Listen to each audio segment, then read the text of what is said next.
Йду знищувати, нехай рука моя буде твердою.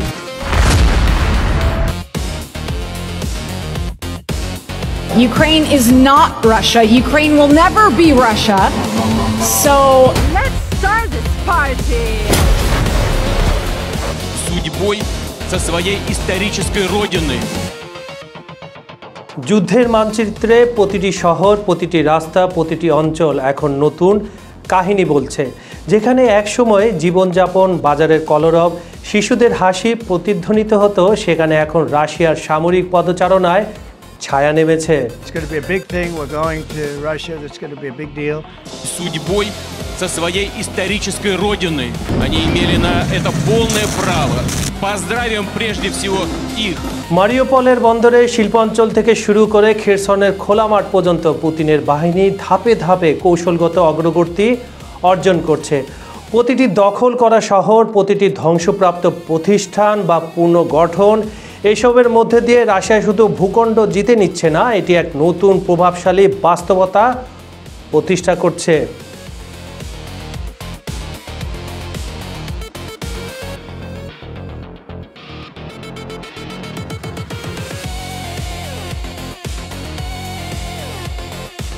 রকেটের গর্জন, ট্যাঙ্কের রোলিং শব্দ এবং সূক্ষ্ম পরিকল্পিত সামরিক অভিযানের ছোঁয়ায় আটকে আছে এক অনড় সংকল্পের কণ্ঠস্বর। প্রতিটি পদক্ষেপ, লক্ষ্য সুস্পষ্ট, কৌশলগত কেন্দ্রগুলোতে নিয়ন্ত্রণ কায়েম, প্রতিরোধকে মোকাবিলা এবং ভবিষ্যতের রণকৌশল সাজানো। Слава нашим доблестным вооруженным силам! За Россию! За победу! Ура!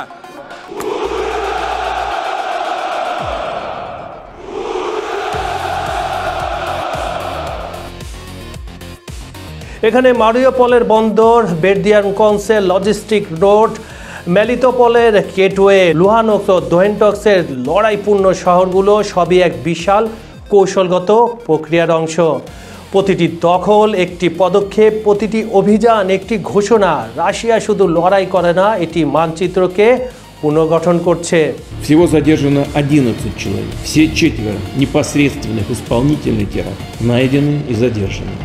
Звалити все це на когось іншого, воюють проти нас, і їм все одно ще все це сталося. এই অগ্রযাত্রা কেবল সামরিক নয়, এটি ইতিহাস, ক্ষমতা এবং প্রভাবের গল্প।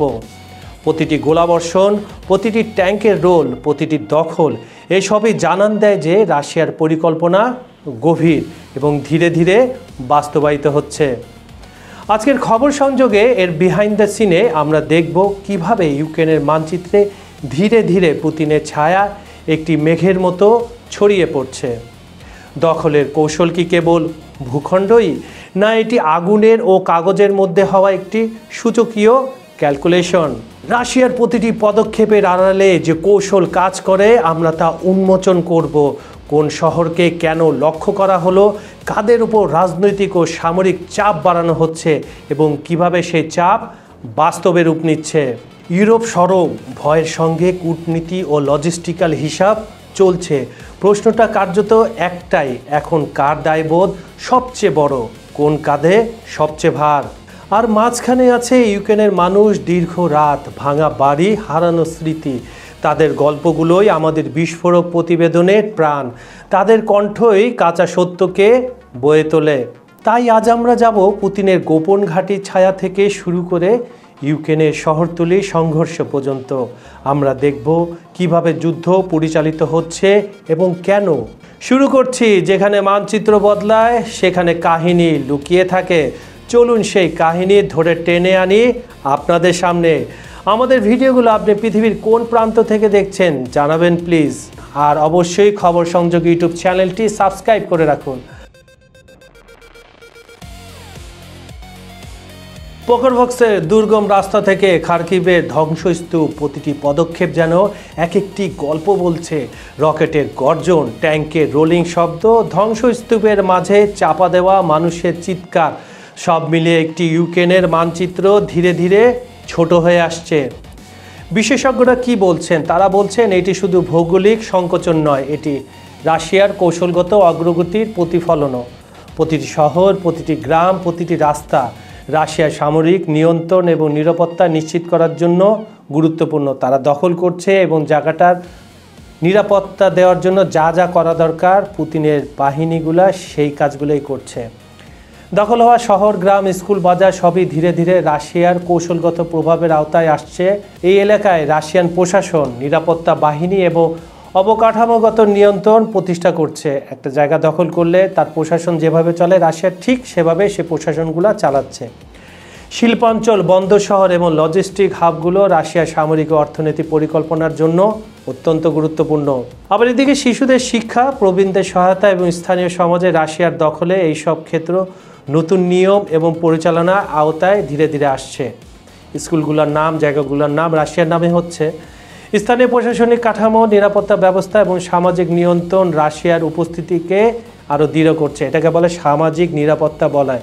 ইউক্রেনের যেসব জায়গা রাশিয়া দখল করছে এই নিরাপত্তা বলয়টা সেখানে তারা শুরু করে দিয়েছে। এভাবে রাশিয়ার নিয়ন্ত্রণে আসা শহর ও গ্রামগুলো দ্রুত নতুন বাস্তবতার অংশ হয়ে উঠছে, যেখানে রাশিয়ার দখল ও পরিচালনার ছাপ একেবারেই স্পষ্টভাবে দেখা যায়। কারণ হচ্ছে দোকানের হোর্ডিং, বাসার নেম, জায়গার আপনার যে নাম ছিল পুরাতন, এগুলো আবার নতুন করে রাশিয়ার নামে নামকরণ করা হচ্ছে।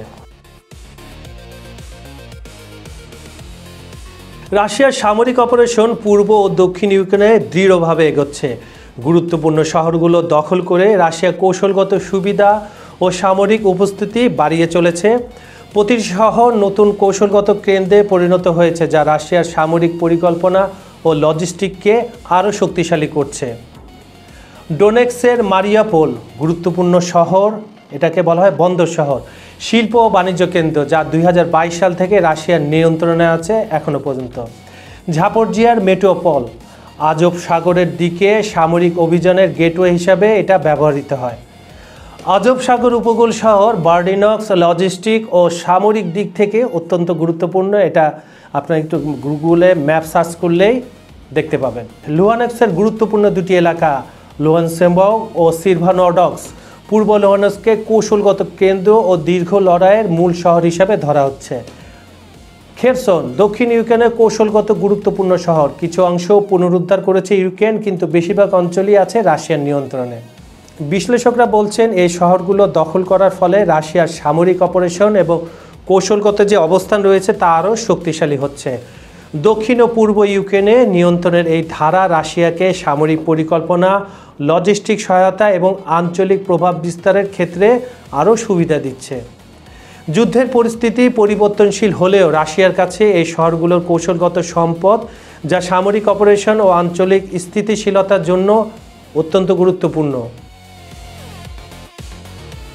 যুদ্ধের এই সংকোচন মানে শুধু ভূ রাজনৈতিক নয়, এটি কৌশলগত জায়গা ও সামরিক নিয়ন্ত্রণের ওপরও অনেকখানি প্রভাব ফেলে। প্রতিদিনের সংঘাত যেমন কিছু অঞ্চলের নিয়ন্ত্রণ সংকুচিত করছে, ঠিক তেমনি দেশের মানচিত্র মানে ইউক্রেনের মানচিত্রের কিছু অংশ রাশিয়ার আধিপত্যে চলে আসছে। রাশিয়ার মানচিত্র দিনে দিনে বড় হচ্ছে, ইউক্রেনের ছোট হচ্ছে। সংকোচনের ভেতরেও রাশিয়ার সামরিক কৌশল একেবারে স্পষ্ট। দখলকৃত শহর ও অঞ্চলগুলো রাশিয়াকে কৌশলগত সুবিধা দিচ্ছে। পরিবার ও সমাজের প্রতিরোধ সত্ত্বেও অঞ্চলগুলো নিয়ন্ত্রণে রাখা খুব একটা কঠিন হচ্ছে না পুতিন বাহিনীর জন্য। বিশেষজ্ঞরা বলছেন প্রতিটি সামরিক অভিযান, প্রতিটি নিয়ন্ত্রণমূলক পদক্ষেপ, প্রতিটি দখল করা এলাকা রাশিয়াকে মানচিত্রে আরও দৃঢ় অবস্থানে নিয়ে আসে, যে কথাটা আমি কিছুক্ষণ আগে বললাম। এটি একটি কৌশলগত সংকোচন, যেখানে যুদ্ধের আগুন মানচিত্রের কিছু অংশকে রাশিয়ার নিয়ন্ত্রণে আনতে পারে, কিন্তু মানুষের প্রত্যাবর্তন বা মানসিকতা রাশিয়ার সামরিক অগ্রগতির পথকে কিছুটা ব্যাহত করতে পারে। স্বাভাবিকভাবে আপনি কোনো দেশ যখন প্রথমবার দখল করবেন, ভুলে গেলে চলবে না যে ইউক্রেন সোভিয়েত ইউনিয়নের অংশ ছিল, তারপরেও এতদিন স্বাধীনভাবে ছিল, কিন্তু জেলেনস্কির গোলামির কারণে, ন্যাটোর উস্কানির কারণে পুতিন বাধ্য হয়েছে এবং আস্তে আস্তে আবার ইউক্রেন রাশিয়ার নিয়ন্ত্রণে চলে যাচ্ছে। এবং দখল করা জায়গায় সাময়িকভাবে সামাজিক এবং মানুষের যে কালচার আছে ধীরে ধীরে রাশিয়া করে নিতে একটু সময় লাগবে। যেহেতু এখন যুদ্ধ চলছে, যুদ্ধের পরে যুদ্ধ শেষ হলে এক পরে তখন তার সামাজিক আন্দোলন, সামাজিক যুদ্ধ হবে। রাশিয়া তাদের সব কিছু সামাজিক ইনপুট এখানে করবে। একদিকে রকেট, ট্যাঙ্ক এবং সামরিক অভিযানের আওয়াজ, রাশিয়ার অগ্রগতি প্রতিটা শহরে স্পষ্ট। প্রতিটা দখল, প্রতিটি কৌশলগত পদক্ষেপ দেশটির সামরিক শক্তি ও কৌশলগত ক্ষমতা দেখাচ্ছে। আর এদিকে প্রতিটি গুরুত্বপূর্ণ শহরের দখল, প্রতিটি রকেটের আঘাত, প্রতিটি সামরিক অভিযান সব রাশিয়ার কৌশলগত উপস্থিতি এবং নিয়ন্ত্রণকে দৃঢ় থেকে দৃঢ় করছে। এই পদক্ষেপগুলো নেওয়া হচ্ছে, এগুলো শুধুমাত্র ভৌগোলিক মানচিত্রের প্রভাব ফেলছে না, এটি রাশিয়ার সামরিক প্রভাব সারা বিশ্বের কাছে প্রমাণ করা যে আমরা এত নিষেধাজ্ঞা সত্ত্বেও কোনো মতে দমে যায়নি, আমরা আরও সোভিয়েত ইউনিয়নের ঢঙে ফিরে যাচ্ছি এবং অঞ্চল নিয়ন্ত্রণের আসল রং ফুটিয়ে তুলছে। এটা পশ্চিমাদের একটা মেসেজ দিচ্ছে পুতিনের নতুন রাশিয়া। যুদ্ধের মঞ্চে ইউক্রেনের মানচিত্রে আস্তে আস্তে সংকুচিত হলেও এটি শুধু ভৌগোলিক ক্ষয় নয়, এটি রাশিয়ার কৌশলগত পরিকল্পনা এবং প্রভাব বিস্তারের গল্প বয়ে আনছে। দখলকৃত শহর, নিয়ন্ত্রিত স্থাপনা করা অঞ্চলগুলো সবই একটি শক্তি প্রদর্শনের চিহ্ন। মেরিটোপল, মারিয়াপোল, খেরসন, প্রতিটি শহর যেন কৌশলগত ধাপে ধাপে রাশিয়ার প্রভাবের মানচিত্রে নতুন দাগ বসাচ্ছে, পুতিনের সিগনেচার বসাচ্ছে। পুতিনের দৃষ্টিকোণ থেকে এটি কেবল সামরিক বিজয় নয়, এটি রাজনৈতিক ও কূটনৈতিক শক্তির প্রমাণ। যুদ্ধের ধোঁয়া, ট্যাঙ্কের রোলিং এবং দখলকৃত অঞ্চলগুলো সবই রাশিয়ার স্থিতিশীলতা, প্রভাব এবং দৃঢ় সংকল্পের একটা সিম্বল। দখলকৃত শহর যেন এক একটি অধ্যায় যা ভবিষ্যতের জন্য শক্তির ভিত্তি তৈরি করছে। তবে যুদ্ধ শুধু ভূ রাজনৈতিক খেলা নয়, মানুষের প্রতিরোধ, লড়াই ও মানবিক বন্ধনই একটি চ্যালেঞ্জ যা রাশিয়ার কৌশলগত পদক্ষেপের সঙ্গে এক ধরনের দ্বৈত ছবি তৈরি করছে। পুতিন জানেন সামরিক শক্তি দ্বারা মানচিত্রে দাগ বসানো যায়, কিন্তু মানুষের গল্প, আশা ও সংগ্রামকে নিয়ন্ত্রণ করা সহজ নয়। এজন্য আমি বললাম তারা এখন শুরু করবে, যেসব জায়গা দখল করেছে সামাজিক আন্দোলন শুরু করবে, রাশিয়ার কালচার ঢুকাবে। রাশিয়ার কালচার ইউক্রেনের কালচার খুব একটা পার্থক্য নাই, তারপরেও এই কাজগুলা যাকে বলে সাংস্কৃতিক বিপ্লব ঘটাবে পুতিন। এই যুদ্ধের গল্পে রাশিয়ার লক্ষ্য স্পষ্ট, প্রভাব বিস্তার, কৌশলগত আধিপত্য এবং শক্তির প্রদর্শন। কিন্তু ইতিহাসের পাঠক কঠোর, মানুষের গল্প এবং সামাজিক বন্ধনই শেষ পর্যন্ত অঞ্চলের সত্যিকারের মানচিত্র রং নির্ধারণ করে। ইউক্রেনের মানচিত্র সংকুচিত হচ্ছে, কিন্তু পুতিন ও রাশিয়ার জন্য এটি কৌশলগত, রাজনৈতিক ও সামরিক প্রভাবের একটি জীবন্ত মানচিত্র। প্রতিটি দখল, পদক্ষেপ, প্রতিটি শহরের নিয়ন্ত্রণ সবই রাশিয়ার সামগ্রিক প্রভাবকে সারা বিশ্বের কাছে আরও দৃঢ় করছে। যুদ্ধের আগুনে মানচিত্র ছোট হতে পারে, কিন্তু শক্তি প্রদর্শন, কৌশলগত বিজয় এবং প্রভাব বিস্তার এই গল্পের মূল বডি। ভিডিওটি লাইক, কমেন্ট ও শেয়ার করুন। আমাদের ভিডিও আপনারা কোথা থেকে দেখছেন, কোন দেশ, বিভাগ, জেলা, উপজেলা, গ্রাম বা এলাকা সেটিও জানিয়ে দিন। আপনাদের প্রতিক্রিয়াই আমাদের সবচেয়ে বড় অনুপ্রেরণা। আমি কাজল হায়দার আজ এখানে বিদায় নিচ্ছি, তবে কথা দিচ্ছি আগামীকাল একই সময় একই চ্যানেলে আবারও হাজির হব ইনশাআল্লাহ। টপিক থাকবে নতুন, দৃষ্টিভঙ্গি থাকবে আরও গভীরে। সবার প্রতি শুভকামনা, ভালো থাকুন, নিরাপদে থাকুন।